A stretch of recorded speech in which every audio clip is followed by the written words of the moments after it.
United Launch Alliance was dealing with picket lines at Cape Canaveral and 2 other locations on Monday after a weekend vote to strike by the International Association of Machinists and Aerospace Workers, a union spokesman said. The union has about 600 members with 230 members on the Cape, with more in the rocket production plant at Decatur, Alabama, and at Vandenberg Air Force Base in California. Sunday's vote rejected ULA's final offer. The union's negotiating team had recommended its members reject the offer. The skilled men and women at United Launch Alliance are taking a stand to save the U.S. space industry, said International President Bob Martinez. Machinists union members made ULA into the industry leader it is today. We refuse to be disrespected.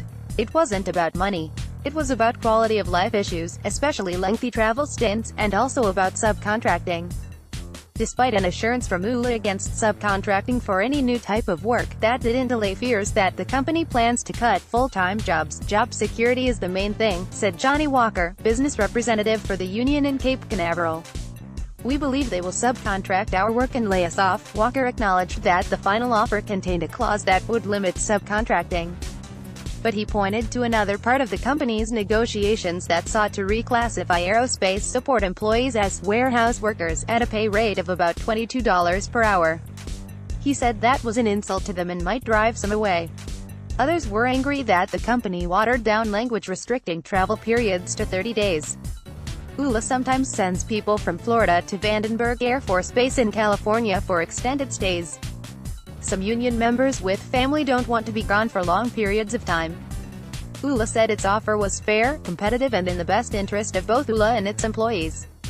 The company said it included $6,000 ratification bonus per employee if ratified by May 7, increase annual cost of living adjustment from $850 to $1,200 per year, wage increases every year, year 1 equals 1.5%, year 2 equals 1.75%, year 3 equals 2%, guarantee that no employees will be displaced due to subcontracting, maintain existing medical plans. We are disappointed that the IM members rejected ULA's last best and final offer and voted to strike, said Tori Bruno, ULA President and Chief Executive Officer.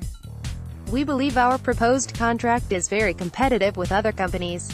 Importantly, ULA's final offer contributes to ULA's long-term viability in an increasingly competitive launch business environment. ULA itself was formed in 2006, a joint venture of longtime defense contractors Lockheed Martin and Boeing.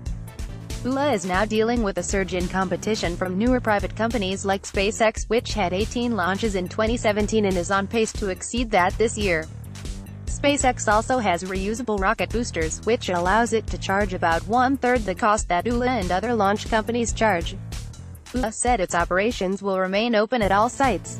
ULA will implement its strike contingency plans while focusing on meeting its commitments to our customers, a company statement said.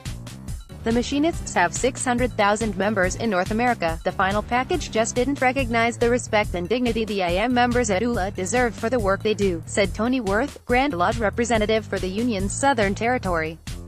Jody Bennett, ULA's aerospace negotiator, had said that the contract included some improvements, but it just wasn't enough for a group of working men and women who have made ULA the absolute safest company in the aerospace industry. Got a news tip. P. Brinkman at OrlandoSentinel.com or 407-420-5660. Twitter is at Paul Brinkman. Caption: The Orlando area's gas prices are poised for another spike as tensions over the Iran nuclear deal and tightening global supplies send oil prices to a 3-year high. The Orlando area's gas prices are poised for another spike as tensions over the Iran nuclear deal and tightening global supplies send oil prices to a 3-year high.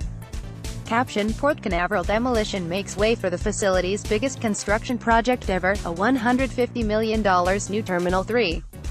Port Canaveral demolition makes way for the facility's biggest construction project ever, a $150 million new Terminal 3.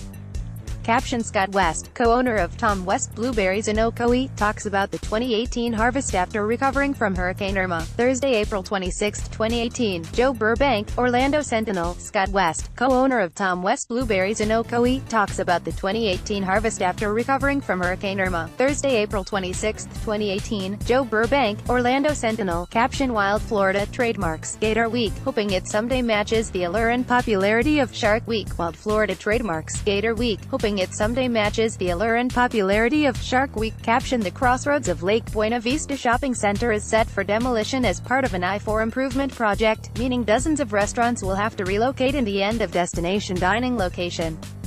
The crossroads of Lake Buena Vista Shopping Center is set for demolition as part of an I-4 improvement project, meaning dozens of restaurants will have to relocate in the end-of-destination dining location.